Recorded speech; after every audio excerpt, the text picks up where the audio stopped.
The Jesus Storybook Bible. The terrible lie. Adam and Eve lose everything. From Genesis chapter 3. Adam and Eve lived happily together in their beautiful new home, and everything was perfect for a while, until the day when everything went wrong.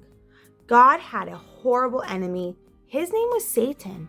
Satan had once been the most beautiful angel, but he didn't want to be just an angel. He wanted to be God. He grew proud and evil and full of hate, and God had to send him out of heaven. Satan was seething with anger and looking for a way to hurt God. He wanted to stop God's plan, stop this love story right there. So he disguised himself as a snake and waited in the garden. Now, God had given Adam and Eve only one rule. Don't eat the fruit on that tree, God told them, because if you do, you'll think you know everything. You'll stop trusting me, and then death and sadness and tears will come.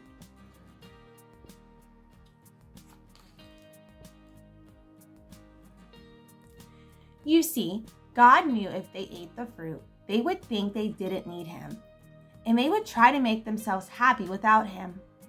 But God knew there was no such thing as happiness without him, and life without him wouldn't be life at all. As soon as the snake saw his chance, he slithered silently up to Eve. Does God really love you? The serpent whispered. If he does, why won't he let you eat the nice, juicy, delicious fruit? Poor you. Perhaps God doesn't want you to be happy. The snake's words hissed into her ears and sunk down deep into her heart like poison. Does God love me? Eve wondered. Suddenly, she didn't know anymore. Just trust me, the serpent whispered. You don't need God. One small taste, that's all, and you'll be happier than you could ever dream. Eve picked the fruit and ate some, and Adam ate some too. And a terrible lie came into the world. It would never leave. It would live on in every human heart, whispering to every one of God's children, God doesn't love me.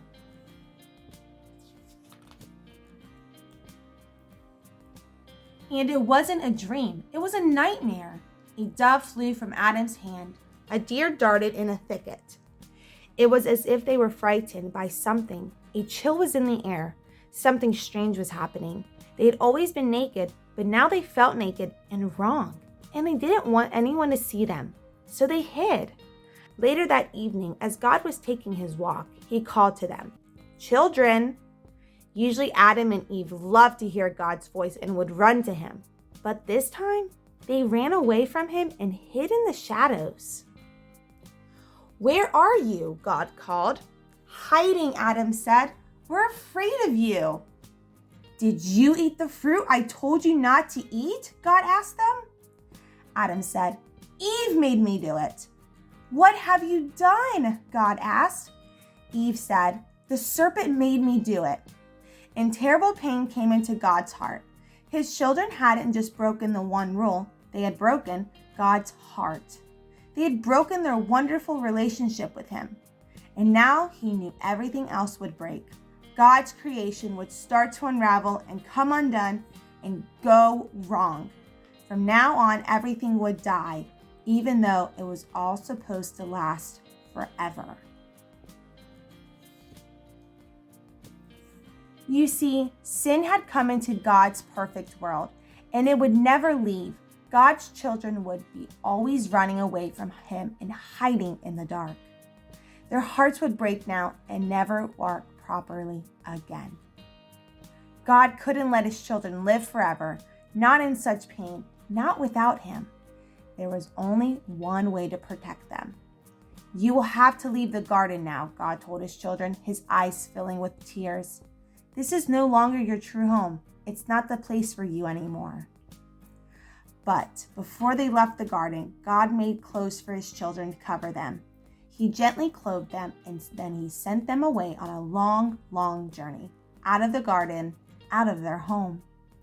Well, in another story, it would have all been over, and that would have been The end. But not in this story. God loved his children too much to let the story end there. Even though he knew he would suffer, God had a plan, a magnificent dream. One day he would get his children back. One day he would make the world their perfect home again. And one day he would wipe away every tear from their eyes.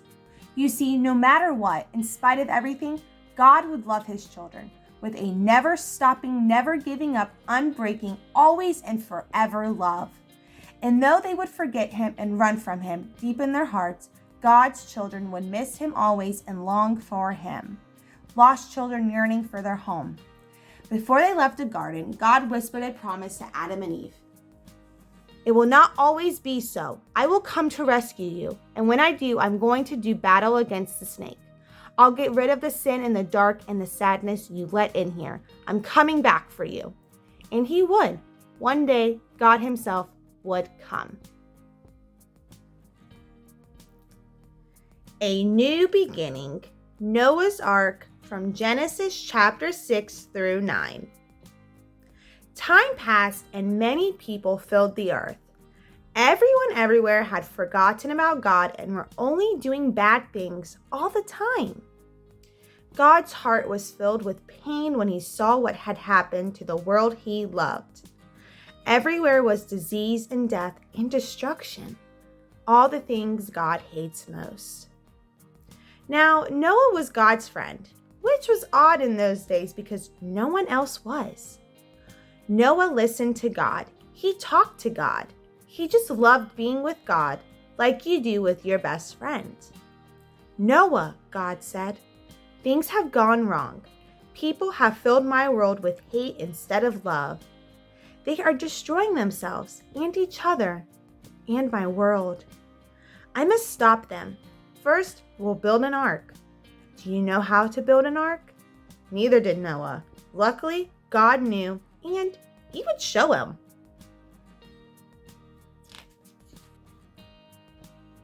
A storm is coming, God told Noah, but I will rescue you, I promise. I'll send the animals to you, ones that creep and crawl and slither and slime and gallop and hop and bound and climb. And don't forget to pack everyone's food. The storm was going to wash away all the hate and sadness and everything that had gone wrong and make the world clean again. God had thought up a way to keep Noah safe, but Noah would have to trust God and do exactly what God told him. So Noah built an ark, short for very large boat. Noah's neighbors came out to watch and point and laugh because they didn't believe Noah about the boat or the storm or needing to be rescued. And Noah must have looked rather silly. His boat was in the desert. The desert was nowhere near the sea, and there wasn't even a cloud in the sky. Why would anyone need an umbrella, let alone a boat?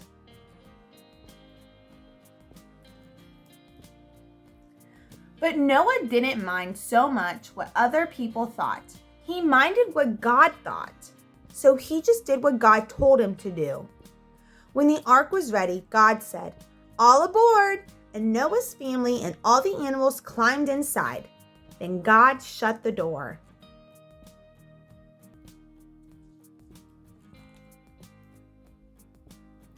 And it started raining for minutes. That joined up into hours, that joined up into days, that joined up into weeks and weeks. And the rain joined up into puddles, that joined up into rivers, that joined up into lakes, that joined up into a flood that covered the whole world. Their boat that had once seemed so big suddenly seemed very small.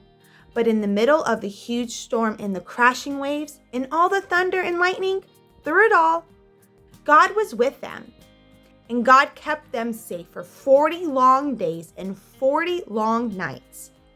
Finally, the rain stopped. The sun came out and Noah threw open all the windows. "Hooray!" everyone shouted. Noah sent his dove out to explore, and it wasn't long before she brought him back a fresh olive leaf. Everyone knew exactly what that meant.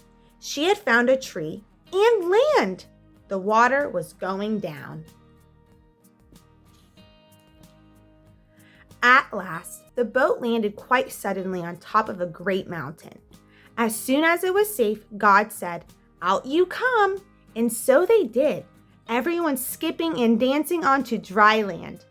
The first thing Noah did was to thank God for rescuing them, just as he had promised. And the first thing God did was make another promise. "I won't ever destroy the world again." And like a warrior who puts away his bow and arrow at the end of a great battle, God said, "See, I have hung up my bow in the clouds." And there in the clouds, just where the storm meets the sun, was a beautiful bow made of light. It was a new beginning in God's world. It wasn't long before everything went wrong again, but God wasn't surprised. He knew this would happen. That's why before the beginning of time, he had another plan, a better plan. A plan not to destroy the world, but to rescue it. A plan to one day send his own son, the rescuer. God's strong anger against hate and sadness and death would come down once more, but not on his people or his world. No, God's war bow was not pointing down at his people. It was pointing up into the heart of heaven. Stay tuned.